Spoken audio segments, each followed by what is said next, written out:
আজকে কিন্তু বন্ধুদেরকে দেখানো হবে স্পেশাল একটা জিনিস। আমরা টাঙ্গাইলের লোক, ঘরে কিছু না থাকলে কিভাবে সংসার চালাই এবং রান্নাবান্না করি সেটাই আপনাদের মাঝে শেয়ার করা হবে।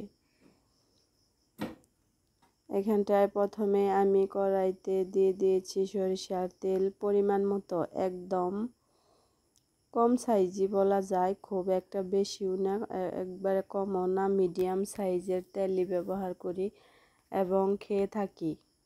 এখানটায় রয়েছে 2-3 ধরনের সবজি আমি গোল গোল করে কেটে নিয়েছি ধন্দল, নিয়েছি বেগুন, সাথে রয়েছে আপনার ওই কচু, থামা কচুর ডাঁটি।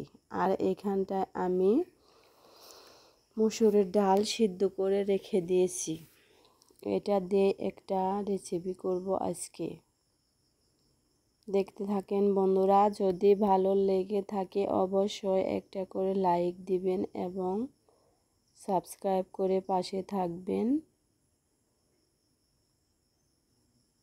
এখানটায় কিন্তু কয়েকটা চিংড়ি মাছ দিয়ে দিব, একদম বেশিও না একেবারে কমও না, কয়েকটা চিংড়ি মাছ দিয়ে কিন্তু আজকের রান্নাটা করব। সব কিছু দিয়ে ভালোভাবে কষিয়ে নিয়ে কিন্তু রান্নাটা করতেছি বন্ধুরা, দেখতে থাকেন। আমরা তো মধ্যবিত্ত ফ্যামিলি, বড় কিছু সব সময় রান্না বান্না করতে পারি না, যখন যা খেতে হয় সেটাই আর কি রান্না করে আপনাদের মাঝে শেয়ার করা হয়। এখন দিয়ে দিব সিদ্ধ করা ডাউলগুলা। এটা কিন্তু আমাদের এলাকার মানুষ খুব পছন্দ করে এভাবে রান্না করে খাওয়া, তার জন্য আজকে আপনাদের মাঝে একটু শেয়ার করব। আমি এই সবজিগুলা এবং চিংড়ি মাছ দিয়ে সুন্দরভাবে অনেকক্ষণ নেড়ে চেড়ে কষিয়ে নিয়ে হালকা একটু ঝোলের পানি দিয়ে দেব। ঝোলের পানিটা দেওয়া হলে কিছুক্ষণ ঢেকে রেখে দেব।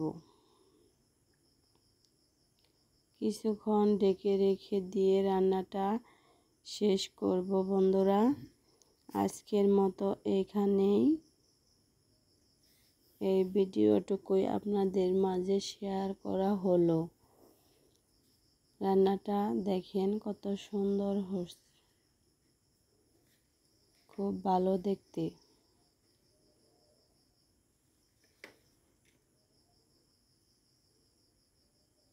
যদি ভালো লাগে অবশ্যই শেয়ার করে দিবেন, অন্য বন্ধুকে দেখার সুযোগ করে দিবেন। আর সাথে রয়েছে পুঁটি মাছ ভাজি, এগুলাই দিয়ে আজকে চালিয়ে দেব